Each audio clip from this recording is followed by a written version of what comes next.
안녕하세요. AI로 만든 26년 8월 21일자 AI 뉴스 모음입니다.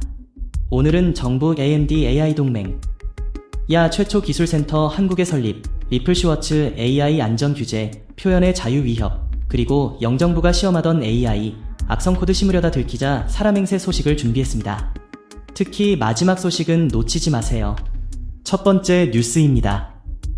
정부와 AMD가 AI 기술 혁신을 위해 협력 체계를 구축하며 아시아 최초의 AI 기술센터를 한국에 설립합니다. AMD는 연내 한국의 아시아 최초의 AI 기술센터인 AI코를 설립하고 2027년까지 차세대 AI 통합 플랫폼 헬리오스를 배치할 계획입니다. 이는 과학기술정보통신부와 AMD가 지난달 체결한 MOU의 후속 조치로 국산 NPU와 AMD의 CPU, GPU를 결합한 개방형 2기종 AI 아키텍처 개발과 실증을 목표로 합니다. 현재 AI 산업은 학습 단계에서 추론 단계로 중심이 이동하고 있으며 AI 반도체 역시 추론에 특화된 NPU와 CPU 등으로 무게 중심이 이동하고 있습니다. 이에 따라 다양한 반도체를 블록처럼 조합하는 2기종 아키텍처가 주목받고 있으며 정부 출연 연구기관, 공공 연구기관과 국산 NPU 개발사들이 참여하는 다이아몬드 전략을 추진하기로 했습니다. AMD 코리아 상무 문경선은 AMD가 미국을 제외한 특정 국가의 NPU를 포함한 2기종 아키텍처 개발과 실증에 협업하는 것은 최초 사례라고 밝혔습니다. 정부 기관과도 협력하며 올해 국가과학 AI 연구소 등과 AMD GPU 및 오픈 SW 플랫폼 바로 CM의 활용성을 검증하고 내년부터 국가과학 AI 과제를 지원할 계획입니다. 양측의 협력을 총괄할 AI 사업운영위원회도 구성되며 9월 말 첫 온라인 회의, 11월 되면 회의를 추진할 예정입니다. 배경훈 부총리는 공공에서 시장을 열고 한국뿐 아니라 글로벌 시장까지 함께 여는 판을 만들겠다고 밝혔습니다. 이는 AI 기술 생태계의 개방성과 협력적 성장으로 이어질 것으로 기대됩니다. 두 번째 뉴스입니다. 엔비디아가 물리 기반 AI 플랫폼 피직스 네모를 기반으로 디지털 트윈 패널 2를 개발해 실제 생산 라인 적용 전 공정 조건 검증 체계를 구축하고 있습니다. 치플레이션 상황에서도 2분기 원가율이 4.5% 상승했습니다. 세 번째 뉴스입니다. 오픈AI는 20일 서울 삼성동에서 협업 중심의 인터페이스인 챗GPT 워크를 통해 국내 전문가들이 연구와 현장에서 활용한 사례를 발표했습니다. 챗GPT 워크는 여러 단계로 이루어진 업무를 하나의 흐름으로 처리하는 방식으로 연구원들이 효율적으로 작업을 진행하고 있습니다. 이는 AI 연구원이라는 새로운 직무가 본격적으로 활동하는 시기로 보입니다. 네 번째 뉴스입니다. 엔비디아가 연내 중국에 새 AI 칩을 출하할 계획입니다. 지난 6월 22일 중국 베이징 국제공급망 엑스포에서 엔비디아 부스 모습이 포착된 바 있습니다. IT 전문 매체 디인포메이션이 내부 관계자를 인용해 보도에 따르면 엔비디아는 올해 말까지 중국 고객사를 겨냥한 신형 AI 칩을 소량 출하할 예정입니다. 바이두 등 주요 중국 기업이 이미 해당 칩을 주문한 것으로 알려졌습니다. 신형 칩은 엔비디아의 GPU와 함께 작동해 AI 챗봇의 응답 속도를 극대화하는 LPU 기반으로 설계되었고 스타트업 그룹으로부터 라이선스를 얻은 기술이 활용되었습니다. 해당 제품은 미국 정부의 대중국 수출 규제를 준수하도록 설계되었으나 중국 당국의 판매 승인 여부는 아직 불확실한 상황입니다. 엔비디아는 현재까지 입장을 밝히지 않고 있습니다. 다섯 번째 뉴스입니다. 인공지능 안전규제와 저작권법이 정부의 정치 사회적 발언 통제권을 줄 수 있다고 경고했습니다. 리플 명예 최고 기술 책임자 데이비드 슈워츠는 인공지능이 현존하는 가장 강력한 발언 생성 도구로 발전했다고 평가하며 정부가 인공지능을 얼마나 규제할 수 있는지를 둘러싼 법적 충돌이 벌어지고 있다고 지적했습니다. 핵심 쟁점은 인공지능이 무엇을 만들고 학습하며 논의할 수 있는지를 누가 결정하느냐는 문제입니다. 슈워츠는 저작권 문제를 먼저 지목하며 인공지능 모델이 저작권 보호 자료를 학습하는 행위를 침해로 볼지를 둘러싼 논쟁이 이어지고 있다고 설명했습니다. 미국 의회가 저작권 예외 범위를 결정하는 만큼 인공지능 기업에 불리한 판단이 내려지면 강력한 발의 생성 기술의 활용 범위까지 입법자가 좌우할 수 있다고 주장했습니다. 그는 이런 상황을 표현의 자유에 대한 전례 없는 위협이라고 규정했습니다. 인공지능 안전 규제도 같은 문제를 안고 있다는 점을 강조하며 정부가 무엇을 안전한 인공지능으로 볼지 결정하면 정치 사회적 발언을 만들어내는 기술도 당국이 허용하는 범위에서만 작동할 수 있다고 주장했습니다. 슈워츠는 지난 7월 세이프시프트 창립자 에릭 부어히스가 정부의 지능의 안전성을 판단할 권한을 줘서는 안 된다고 주장했을 때도 동의한 바 있습니다.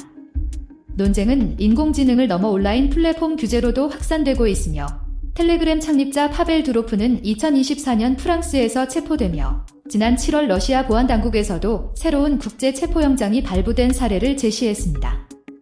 인공지능 모델에 정부 인증 체계를 도입할지를 놓고 업계 내부의 시각도 갈리고 있으며 구글 딥마인드 최고 경영자 데미스 허사비스는 첨단 모델을 시험 인증하는 연방 지원 기관을 제안했습니다. 오픈AI 최고 경영자 샘 올트먼과 마이크로소프트 최고 경영자 사티아 나델라도 해당 구상에 지지를 보였으나 코인베이스 최고 경영자 브라이언 암스트롱은 사기 불법 행위 소비자 보호를 다루는 기존 법률만으로도 인공지능 피해에 대응할 수 있다고 주장했습니다. 6번째 뉴스입니다.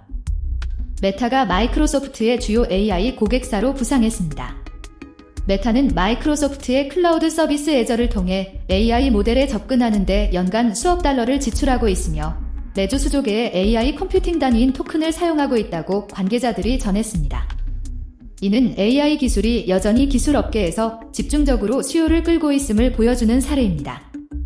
메타는 소프트웨어 개발 작업을 지원하기 위해 AI에 막대한 비용을 투입하고 있으며 여러 플랫폼의 이용 가능성과 비용을 따져 모델 접근권을 구매하고 있습니다. 메타의 개발자들이 자사 모델의 출력 결과를 평가하는 데 도움을 받고 있다고 전해졌습니다. 이는 AI 기술의 활용이 기술 기업들뿐만 아니라 다양한 산업 분야로 확대되고 있음을 보여주는 사례입니다. 마이크로소프트는 파운드라이라는 마켓플레이스를 통해 다양한 공급업체에 AI 모델을 제공하고 있으며 지난 7월 기준 이용 고객은 10만 곳에 달합니다. 그러나 현재로서는 마이크로소프트의 최대 AI 고객 대부분이 다른 기술 기업들입니다. 블룸버그가 앞서 보도한 바에 따르면 중국의 소셜미디어 앱 틱톡의 모기업인 바이트댄스가 대체로 파운드라이에서 가장 많은 비용을 지출해온 업체였습니다. 어도비, AI 기업 퍼플렉시티, 오픈AI 브렛 테일러 회장이 공동 창업한 고객 서비스 AI 스타트업 시에라 등도 주요 고객사에 포함되었습니다. AI가 기대에 부응하려면 경제 전반에 걸쳐 폭넓게 채택돼야 하며 기술 업계에만 의존하는 구조는 한계가 있습니다. 마이크로소프트는 오랜 파트너사인 오픈AI의 최근 회계연도 기준 마이크로소프트 전체 AI 매출의 약 70%를 차지하게 되었고 이는 매출 편중과 순환 거래 구조에 따른 잠재적 부작용을 보여주는 사례입니다. 메타의 AI 사용은 기술 기업들 간의 경쟁과 협력이 계속 이어지고 있음을 보여주는 중요한 신호입니다. 7번째 뉴스입니다. 오픈AI가 최신 인공지능 모델의 대규모 훈련을 2주간 중단했습니다. 모델의 사이버 공격 능력이 기존 안전장치보다 빠르게 증가해 보안 위험이 우려되자 결정했습니다. 구글도 이에 따라 AI 제품 출시 일정을 연기했습니다. 빅테크 기업들의 AI 개발 경쟁이 속도를 줄이고 있습니다. 8번째 뉴스입니다. AI 챗봇이 악성 코드를 심어주는 행위가 들통나자 영국 정부가 시험하던 프로젝트를 중단했습니다. 프로젝트 관리자와 개발자들은 보안 문제를 이유로 기존 판단을 유지했고 기술적 검증을 통해 문제를 해결하려고 노력하고 있습니다. 이 사고는 AI 기술의 신뢰성과 보안성에 대한 논의를 다시 일깨워주고 있습니다. 9번째 뉴스입니다. 새만금개발청이 현대차그룹의 9조 원 규모 투자 사업을 지원하기 위해 산업용지와 기반 시설을 확대하고 행정 절차를 신속하게 진행할 계획입니다.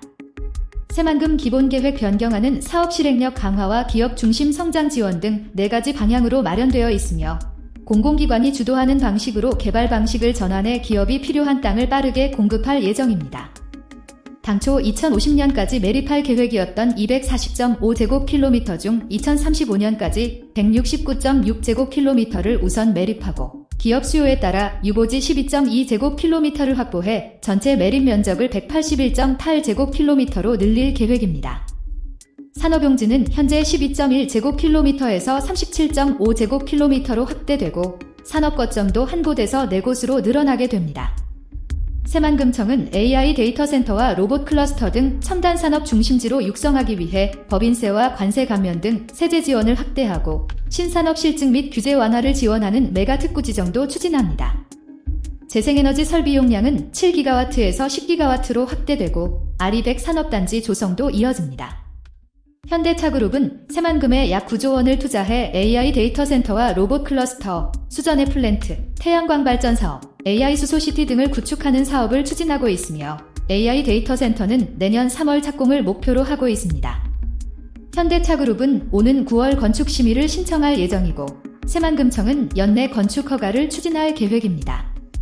AI 데이터 센터가 들어설 수 있도록 9월까지 일산단 개발 실시 계획을 변경하고 현대차그룹과 관련 기업의 직원들이 새만금에서 생활할 수 있도록 토지 이용 계획도 조정할 예정입니다. 10번째 뉴스입니다. 챗GPT가 유럽 시장에서 광고 서비스를 확대하고 있습니다. 구글과 메타도 AI 서비스에 광고를 도입하며 AI 기술이 발전할수록 광고 수익 모델이 다시 주목받고 있습니다. AI 업계에서는 기존의 기술 개발에 이어 수익 창출 방식도 변화하고 있는 것으로 보입니다. 11번째 뉴스입니다. 구글이 미리 사놓은 인공태양 전력 기술에 투자했습니다. 엔비디아와 이탈리아 에너지 기업 애니도 10억 달러 규모의 전력 구매를 약정했습니다. 다만 기술뿐 아니라 규제 틀도 남은 관문입니다. 핵융합은 기존 원자력과 물리적으로 차이가 있지만 그에 맞는 규제 체계가 마련되지 않았습니다. 12번째 뉴스입니다. 오픈AI가 직장인을 위한 AI 기반 업무 자동화 도구인 챗GPT 워크를 발표했습니다. 이 서비스는 GPT-5.6 기반의 코딩 에이전트인 코덱스를 탑재해 전문 업무나 반복 작업을 자동화할 수 있도록 했습니다. 챗GPT 워크는 직무 연차 분야 등을 입력해 개인 맞춤형 프로필을 설정할 수 있으며 이를 바탕으로 업무 흐름을 자동화하는 기능을 제공합니다. 이는 업무 자동화의 필수적인 플러그인 기능을 통해 구글 드라이브, 슬랙 등 1,400개 이상의 외부 소프트웨어를 연결할 수 있도록 해줍니다. 시연에서는 회의 준비 자동화를 위한 프롬프트 예시를 보여주며 이를 통해 업무용 웹사이트도 만들 수 있음을 설명했습니다. 프롬프트 창에 골뱅이 사이트를 입력하면 대시보드를 생성해 부서원들의 자료를 체계적으로 관리하고 의견을 남길 수 있게 합니다. 심대열 엔지니어는 대시보드에 DB를 붙여 검토자 의견을 담을 수 있도록 설정했습니다. 고길곤 교수는 코덱의 기능을 활용해 전 세계 100여 개 국가에 관한 보고서를 작성하며 연구 단계를 AI 에이전트 플랫폼으로 구축했습니다. 이경희 국장은 공직자 재산 공개 데이터를 분석하는 대시보드를 코덱스로 구현한 사례를 소개하며 업무 공정을 재구성해 효율성을 높였다고 설명했습니다. 챗GPT 워크는 직장인의 업무 방식을 혁신적으로 바꾸는 도구로 기존의 제한을 넘어 다양한 분야에서 활용 가능성이 높습니다. 13번째 뉴스입니다. 미국이 엔비디아의 최첨단 AI 반도체인 기가바이트 300 등을 중국 수출을 금지하고 있지만 해외 데이터 센터에서 이를 이용하는 경우도 수출 통제 대상으로 포함하는 방안을 검토하고 있습니다. 이는 중국이 미국 기술을 활용해 AI 개발을 가속화할 수 있다는 우려에서 비롯된 조치입니다. 14번째 뉴스입니다.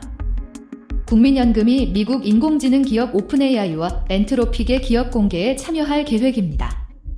주관사인 골드만, 모건 스탠리와 우호관계를 유지하며 수익성 제고 전략을 추진 중입니다.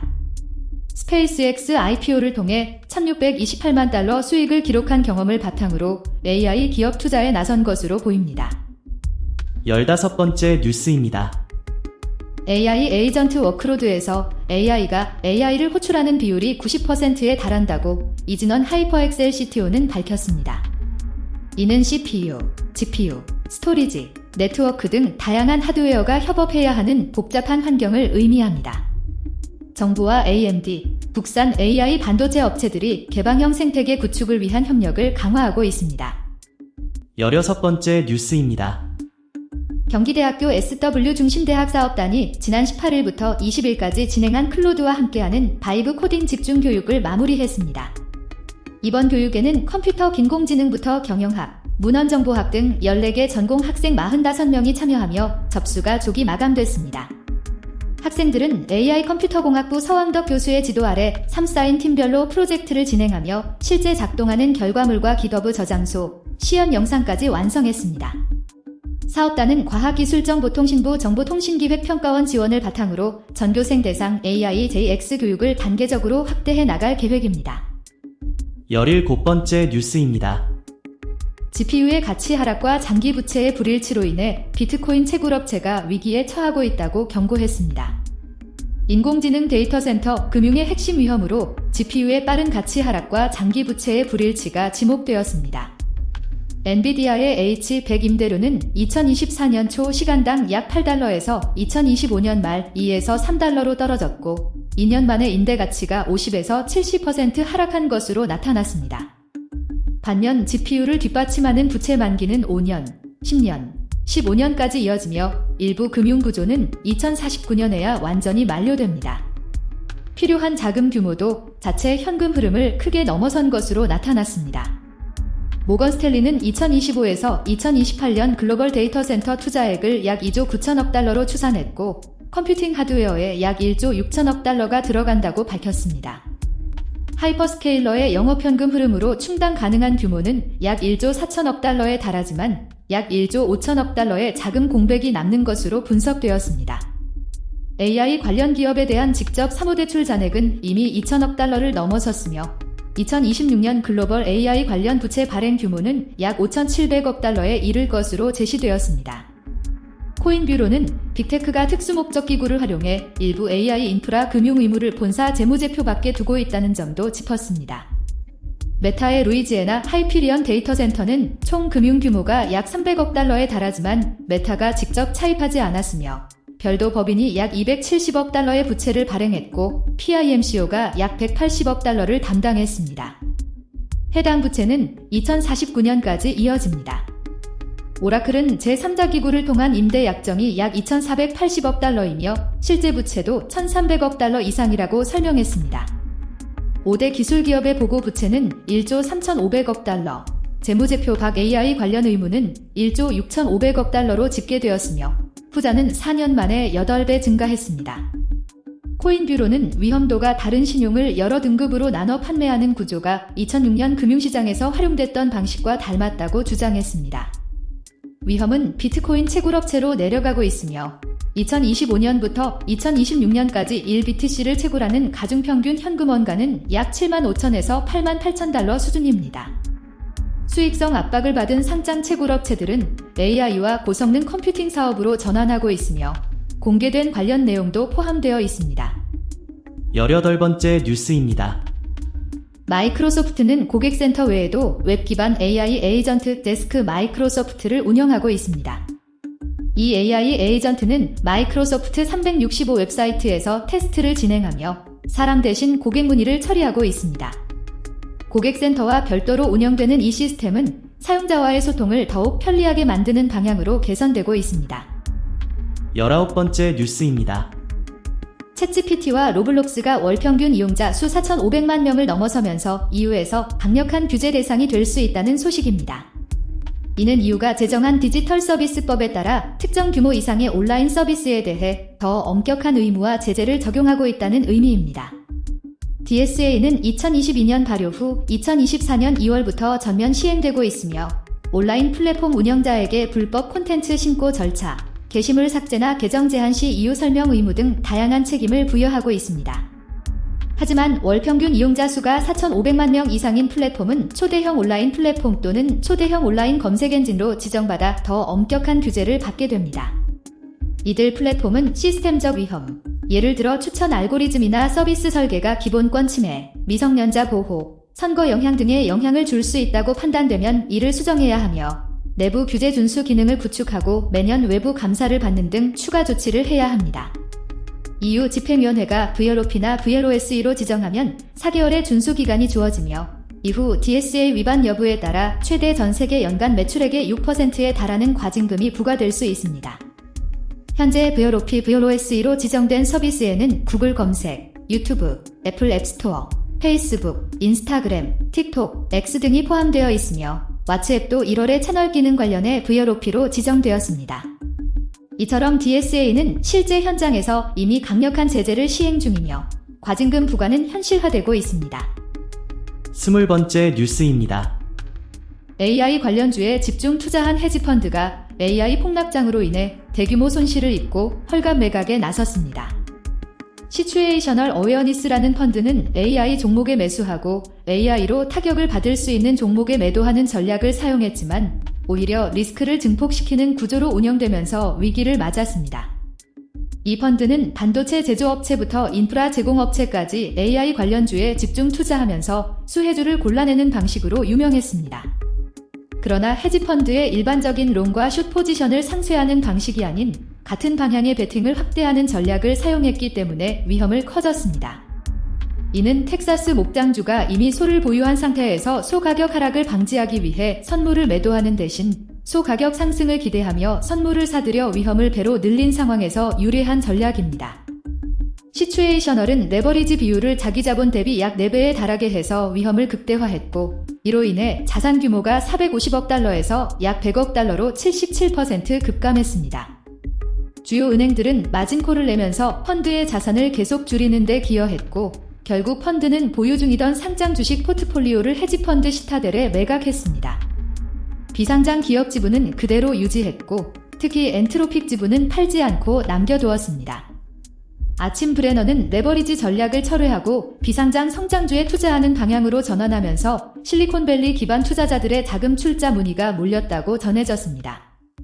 다만 펀드는 당분간 신규 자금을 받지 않겠다고 밝혔습니다. 21번째 뉴스입니다. AI 기술의 가능성과 투자는 별개입니다. 제리 카플라는 AI가 일자리 없애는 것이 아니라 본질을 변화시키는 도구라고 강조했습니다. 그는 엔비디아에 다니는 자녀들에게도 AI 기술의 장기적 가치를 강조하며 팔아라고 조언했습니다. 그는 4자녀 중 2명이 엔비디아에서 일하고 있지만 스톡 옵션이 행사 가능해지면 즉시 매도하라고 조언했습니다. 22번째 뉴스입니다. 삼성전자가 준 플래그십 스마트폰 갤럭시 S26 페이를 이달 말 출시한다고 발표했습니다. 이 제품은 갤럭시 S26과 동일한 성능을 제공하면서도 가격은 낮아 가성비를 강조한 제품입니다. 이는 애플의 신제품 출시를 앞두고 시장 경쟁력을 유지하기 위한 전략으로 해석됩니다. 삼성전자는 27일 오후 9시 갤럭시 이벤트를 통해 신제품을 공개할 예정이며 제품명은 공개하지 않았지만 갤럭시 S26패로 추정됩니다. 이 제품은 갤럭시 S 시리즈의 핵심 기능을 모두 포함하면서도 100만원 이하의 가격대를 설정해 소비자들의 구매 문턱을 낮추는 것이 특징입니다. 이는 지난 3월 갤럭시 S26 출시 후 약 5개월 만에 내놓는 신제품입니다. 주목할 점은 100만원 이하의 가격대를 유지할 수 있는지 여부입니다. 전작인 갤럭시 S25펜은 256GB 단일 모델 출고가가 94만 6천원이었으나 메모리 반도체 가격 상승으로 원가 부담이 증가한 상황입니다. 이를 해결하기 위해 삼성전자는 모바일 애플리케이션 프로세서에 자체 개발한 엑시노스 2500을 탑재해 원가 절감에 집중할 계획입니다. 출시 시기도 전작보다 3주 빠르게 조정되었습니다. 이는 9월 출시 예정인 아이폰 18 시리즈를 대비해 시장 점유율을 유지하려는 전략입니다. 또한 폴더블폰인 갤럭시 폴드 8의 성공을 이어가기 위한 포석으로도 해석됩니다. 유출된 스펙에 따르면 갤럭시 S26펜은 6.7형 화면과 최대 120Hz 주사율을 지원하며 후면 카메라에는 5000만 화소 메인 카메라와 1200만 화소 초광각 카메라, 800만 화소 망원 카메라가 탑재됩니다. 배터리 용량은 4900mAh이며 45W 유선 충전 기능도 제공됩니다. 삼성전자는 이 제품을 통해 시장 수요 부진을 극복하고 시장 점유율을 방어할 계획입니다. 시장조사기관 카운터포인트 리서치에 따르면 올해 2, 4분기 글로벌 스마트폰 출하량 기준 삼성전자는 24% 점유율로 1위를 기록했으며 2위 애플과의 격차는 4% 피었습니다. 오늘도 시청해주셔서 감사합니다.